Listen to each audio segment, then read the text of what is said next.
Hello student, कैसे हैं आप सब। स्वागत है आपका मेरे यूट्यूब चैनल एक्टिव सर्जी में। आज देखिए हम मिडिवल हिस्ट्री को वन शॉट में यानी कंप्लीट करेंगे एक बार में ही, और इसको फ्लो चार्ट के द्वारा समझेंगे। तो आज की वीडियो बहुत ही महत्वपूर्ण होने वाली है। अगर वीडियो आपको थोड़ी सी भी अच्छी लगे तो चैनल को सब्सक्राइब कर लेना और दूसरे मित्रों तक जरूर शेयर कर देना। तो चलिए शुरू कर दें वीडियो को, और आप थोड़ा सा इसको शेयर करते रहें जिससे कि हमारा मोटिवेशन बढ़े थोड़ा सा। तो देखिए सबसे पहले हम बात करते हैं मध्यकालीन भारतीय इतिहास की। यानी सबसे पहले देखिए पहला मुस्लिम आक्रमण की बात करें तो ये 711 712 यहाँ पर दिया गया है। कहीं कहीं जगह पर 711 होता है ऑप्शन में, 712। अगर 711 नहीं है तब हम 712 ईस्वी लगाएंगे। ठीक है, तो ये पहला हमारा जवाब हो जाता है। मोहम्मद बिन कासिम, जो कि क्या थे, कई बार पूछा था कि मोहम्मद बिन कासिम कौन थे, तो ये अरबी थे, अरब से आए थे और इन्होंने वंश की स्थापना की थी जिसका नाम था गजनी वंश। और गजनी वंश का दूसरा नाम क्या था, यामीनी वंश। संस्थापक इसका क्या था, अल्पतगीन। संस्थापक क्या था, अल्पतगीन। ठीक है, तो ये हमें थोड़ा सा याद रख लेना। और उसके बाद देखिए महमूद गजनबी आता है, जिसको महमूद गजनी कहते हैं, गजनबी कहते हैं। इसने अगर हम बात करें तो इसने 17 यानी 17 आक्रमण किए थे, जो कि लगभग 1000 से 1026 के बीच में रहे थे। उसके बाद में देखिए इनके अगर बात करें मोहम्मद गजनबी की, तो इनका जो दरबारी इतिहासकार था वो था उत्बी। यानी महमूद गजनबी के जो दरबारी इतिहासकार थे कौन थे, उत्बी थे। याद कैसे रखेंगे, देखिए इसमें भी आ रहा है और इसमें भी क्या आ रहा है, बी आ रहा है। ठीक है, उसके बाद देखिए अलबरूनी, अलबरूनी में भी बड़ी की मात्रा आ रही है, तो इस तरीके से हमें थोड़ा सा याद रखना है। अलबरूनी भी आए थे कि कौन सी, 11वीं शताब्दी में। कई बार पूछा था अलबरूनी कौन सी शताब्दी में आया था। देखिए दोस्तों, घटना चक्र आप पढ़ते हैं तो घटना चक्र को जब पूरा पढ़ोगे तब जाकर के आप ये सब निकाल पाओगे, जो कि आपको लगभग 20 मिनट में यहाँ पर पूरा मिल जाएगा। तो इसलिए इस वीडियो को पूरा देख लें और शेयर कर दें। अब देखिए अलबरूनी की कुछ किताबें लिखी थी, जैसे इन्होंने लिखी थी किताब उल हिंद, और एक लिखी थी तारीख हिंद। दोनों ही किसने लिखी थी, अलबरूनी ने लिखी थी, याद रखेंगे। सोमनाथ मंदिर पर आक्रमण हुआ था 1026 ईस्वी में, तो ये याद रखेंगे मोहम्मद गजनबी ने ही किया था, ये भी याद रखना है आपको। उसके बाद देखिए मोहम्मद गौरी, मोहम्मद गौरी देखिए 1206 यानी मृत्यु हो जाती है 1206 में, और ये कब तक, 1175 से लेकर के 1205 तक, यानी 6 में तो इसकी मृत्यु हो ही जाती है, तो याद रखेंगे। अब बात आती है सिक्कों पर देवी लक्ष्मी की आकृति किसने बनवाई थी। तो देवी जो सिक्के थे, सिक्कों पर देवी की आकृति की जो बनवाई थी, मोहम्मद गौरी ने बनवाई थी, ये हमें याद रखना है। और इसके कुछ महत्वपूर्ण युद्ध हैं, किसके, मोहम्मद गौरी के। तो मोहम्मद गौरी ने देखिए पहला युद्ध लड़ा था तराइन का प्रथम युद्ध, जिसको जानते हैं तराइन का प्रथम युद्ध। ये 1191 में लड़ा गया था।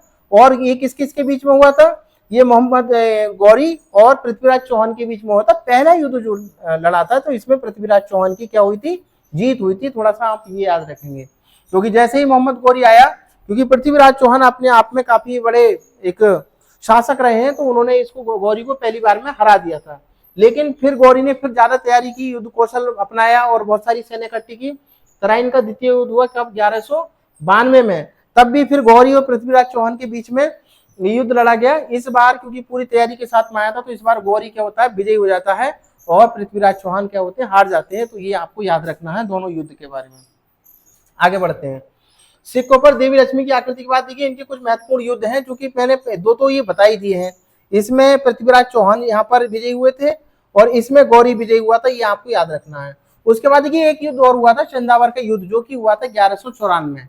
देखिए जिसने पृथ्वीराज चौहान को धोखा किसने दिया था, जयचंद ने।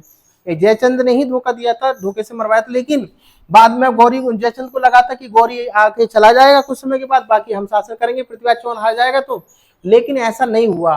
बाद में गौरी और जयचंद का भी युद्ध हुआ, उस कंडीशन में गौरी को क्या हुआ, गौरी को विजयी बनाया गया। तो ये आप थोड़ा सा इसको याद रख लेंगे। ठीक है, उसके बाद देखिए दिल्ली सल्तनत शुरू हो जाती है। इन ये छोटी मोटी याद है, जैसे कि मोहम्मद बिन कासिम है, मोहम्मद गौरी का जब काल खत्म हो जाता है, उसके बाद दिल्ली सल्तनत शुरू होती है। और दिल्ली सल्तनत में सबसे पहला गुलाम वंश शुरू होता है, जो कि 1206 से लेकर के 1290 तक चला, लगभग 84 वर्ष तो तक ही चला। संस्थापक कौन था, तो संस्थापक था गुलाम वंश का कुतुबुद्दीन ऐबक। पूछा जाता है कि गुलाम वंश का संस्थापक कौन सा, तो कुतुबुद्दीन ऐबक इसका संस्थापक था। उसके बाद देखिए पूछा जाता है कि कुतुबुद्दीन ऐबक को लाख बख्श कहते हैं और कुरान खां।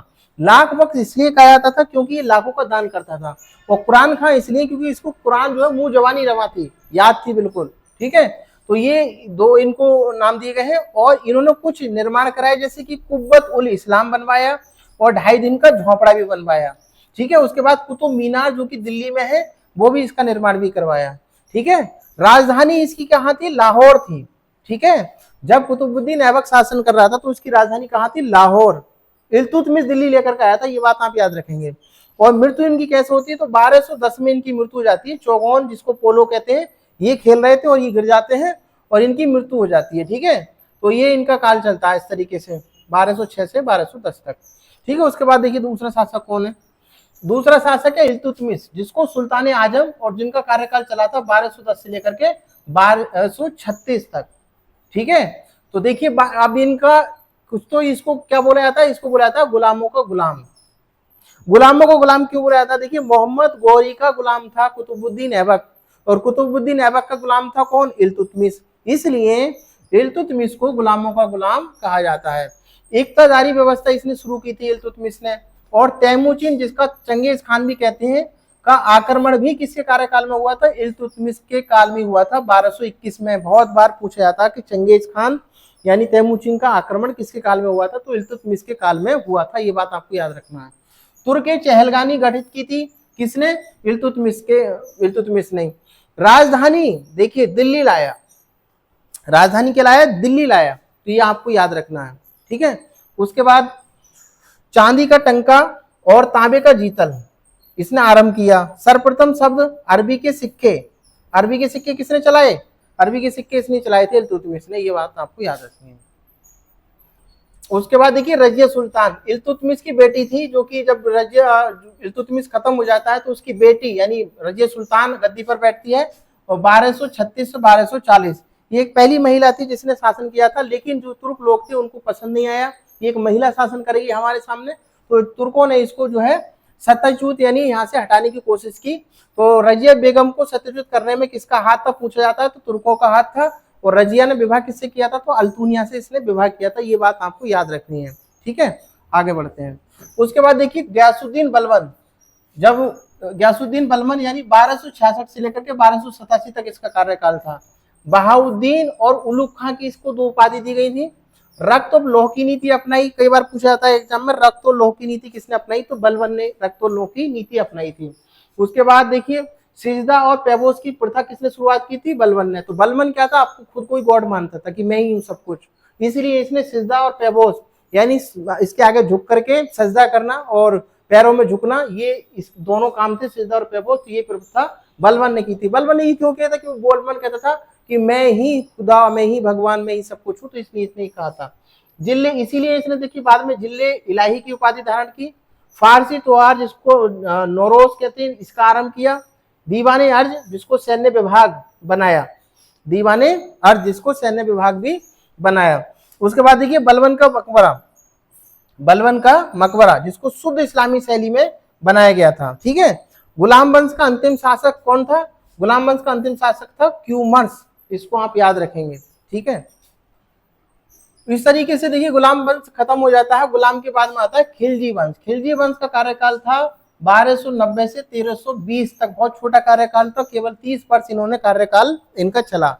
लेकिन जैसा भी था अलाउद्दीन खिलजी ने बहुत कुछ इसमें किया था और बनाया था, खुद को सिकंदर द्वितीय मानता था। तो देखिए पहले हम बात करते हैं स्थापना की, तो स्थापना इनकी की थी जलालुद्दीन खिलजी ने, खिलजी वंश की। उसके बाद देखिए इसका भतीजा होता है जो अलाउद्दीन खिलजी, जो कि देखे आपने पद्मावत मूवी देखी होगी, अपने चाचा को मार करके अलाउद्दीन खिलजी खुद गद्दी पे बैठता है। और 1296 से लेकर के 1316 तक है, इसको 16 मानना, 1316 तक, मैं ऊपर लिख देता हूँ 1316 तक ये इसका कार्यकाल था अलाउद्दीन खिलजी का। इसने सिकंदर द्वितीय और सिकंदर सानी की भी एक उपाधि धारण की थी। बचपन का नाम इसका अली गुस्सब था। अलाउद्दीन खिलजी के कुछ कार्य की बात करें तो देखिए सार्वजनिक वितरण प्रणाली जिसको कहते हैं पीडीएस, ये पीडीएस सिस्टम इसने लाया था। दूसरी बात बाजार सुधार और मूल्य नियंत्रण, यानी बाजारों को कंट्रोल करना और मूल्य का नियंत्रण करना, ये भी इसका काम रहा है। ठीक है, उसके बाद देखिए मकान एवं चराई कर इसने लगाया था। भूमि कर को उत्पादन का कितना 50%, कितना 50% तक कर दिया। घोड़े को दागने की प्रथा शुरू की थी। और उसके बाद दीवाने मुस्त खराज, जिसको राजस्व विभाग भी कहते हैं। उसके बाद दीवाने रियासत, जैसे कि बाजार नियंत्रण विभाग या बाजार नियंत्रण विभाग के निर्माण भी कराया था। ठीक है। अलाई दरवाजा का निर्माण कब हुआ था? अलाई दरवाजा का निर्माण 1311 ईस्वी में कराया था। और घोड़े के नाल के आकार की मेहराब सर्वप्रथम मुबारक शाह खिलजी, उनके वो दूसरे शासक आए, जो कि 1316 से 1320 तक इन्होंने कार्यकाल चला। ठीक है। उसके बाद देखिए, उसके बाद खिलजी वंश जब खत्म हो जाता है, उसके बाद आता तुगलक। इसके लिए मैंने एक बताया था, गुरखाता, सैयद लोधी, इस तरीके से याद रखेंगे। तो तुगलक वंश आता है। तुगलक वंश क्या है? 1320 से लेकर के 1414 तक चलता है। ठीक है। कितने साल हो गए? 94 साल। कितने? 94 ईयर। सबसे ज्यादा दिल्ली सल्तनत में सबसे ज्यादा कार्य शासन करने वाला अगर कोई डायनेस्टी है तो वो है तुगलक डायनेस्टी। ये आप याद रखेंगे, कई बार पूछा है। अगर हम बात करें संस्थापक की, तो संस्थापक इसका क्या है? संस्थापक है इसका गयासुद्दीन तुगलक। और इसने गाजी मलिक और मलिक उल गाजी की उपाधि धारण की थी। ठीक है। नहर निर्माण करने वाला पहला शासक, नहर निर्माण करने वाला पहला शासक कौन था? तो याद रखना है। उसके बाद मृत्यु, मृत्यु क्या है? लकड़ी से निर्मित भवन। इसकी मृत्यु कैसे होती है? लकड़ी से निर्मित भवन के गिरने से हो जाती है 1325 में। कब होती है? 1325 में इसकी मृत्यु हो जाती है। ये आप याद रखेंगे। ठीक है। उसके बाद मोहम्मद बिन तुगलक, जिसको एमबीटी कहते हैं, ये आया था 1325 से लेकर के 1351 तक। 1325 से 1351। तो सर्वाधिक विद्वान एवं शिक्षित शासक था। कौन था? मोहम्मद बिन तुगलक। बहुत विद्वान था, शिक्षित था, लेकिन इसने जितने भी कार्य कराए इसका साथ नहीं दिया।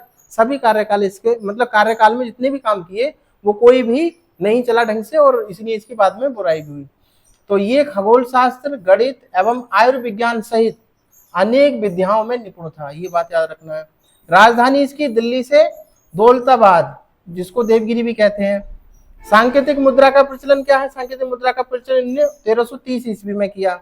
अमीर कोही कृषि सुधार इसने किए। अमीर कोही क्या? कृषि सुधार था, याद रखेंगे। होली के त्योहार में ये शामिल होता था। इब्न बतूता पूछा जाता है कब आया था, किसके काल में? तो 1333 से 1347 में आया था। और ये कहाँ का रहने वाला था? ये मोरक्को का रहने वाला था। कहाँ का? मोरक्को का रहने वाला था। ये बात आप याद रखेंगे। ठीक है। आगे बढ़ते हैं। उसके बाद देखिए, इब्न बतूता थोड़ा सा हमने कर ली। इसने डाक व्यवस्था का विवरण का दिया था इब्न बतूता ने अपनी किताब में, जो कि है किताबुल रहला। पूछा जाता है किसने लिखी है? इब्न बतूता ने, याद रखेंगे।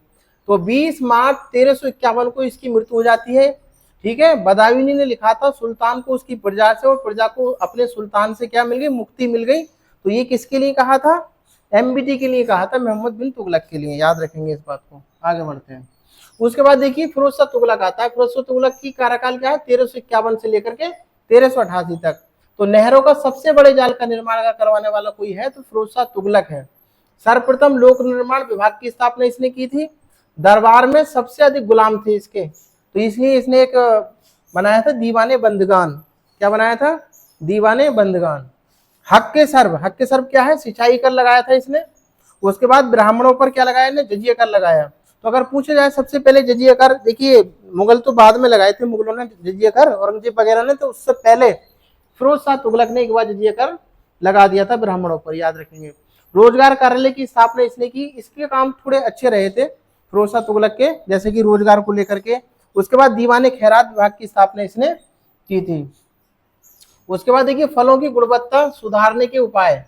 उसके बाद टोपरा तथा मेरठ से 2 अशोक स्तंभ लेख दिल्ली लाया गया। अनुवाद विभाग की स्थापना इसने की। राज्य के खर्च पर हज की व्यवस्था इसने की थी। और दारुल सफा जो कि एक खैराती अस्पताल था वो इसने बनवाया था।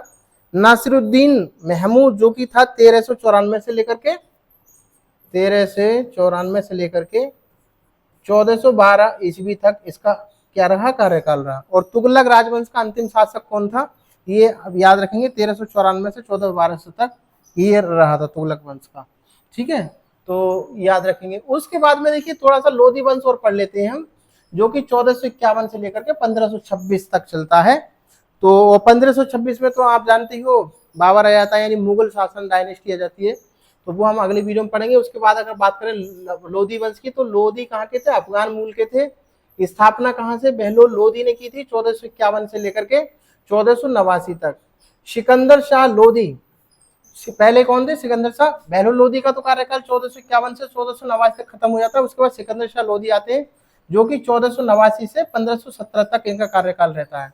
सबसे जरूरी सवाल जो कि आगरा इन्होंने बसाया था सिकंदर शाह लोधी ने, ठीक है, याद रखेंगे। उसके बाद गज ए सिकंदरी भूमि को मापने के लिए एक पैमाना बनाया था इन्होंने। गुलरुखी उपनाम से ये अपनी कविताएं लिखते थे और अन्न के ऊपर कर को इन्होंने समाप्त कर दिया। एक अच्छा काम किया था सिकंदर लोधी ने। पूछा जाता है गुलरुखी रूप से कविताएं कौन लिखता था, तो आप बोलेंगे क्या? सिकंदर शाह लोधी। ठीक, एक स्लाइड और है हमारी। उसके बाद देखिए इब्राहिम लोधी, जिनका कार्यकाल 1517 से 1526 तक। खतौली का युद्ध पूछा जाता है, मिलान में आता है 1518 में हुआ था खतौली का युद्ध, और राणा सांगा और इब्राहिम लोधी के बीच में हुआ था ये। तो पहला युद्ध था, तो इसमें राणा सांगा विजयी हो जाता है, ठीक है, इब्राहिम लोधी हारता है।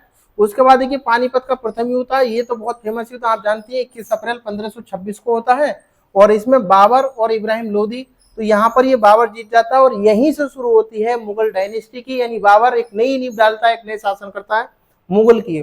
और मुगल जो है बहुत बड़ा शासन है, इसको भी हम कंपाइल करके एक दो वीडियो में लाने की कोशिश करेंगे जिससे कि आपका समय बचे। तो अगर ये वीडियो आपको अच्छी लगी हो और ऐसी वीडियो और चाहते तो कमेंट करें, और इसमें आपको क्या अच्छा लगा और क्या हमें सुधार करना चाहिए ये भी कमेंट करें। तो चलिए इस वीडियो को यहीं रोकते हैं, मिलते हैं नेक्स्ट वीडियो में। वीडियो देखने के बहुत बहुत धन्यवाद, नमस्कार।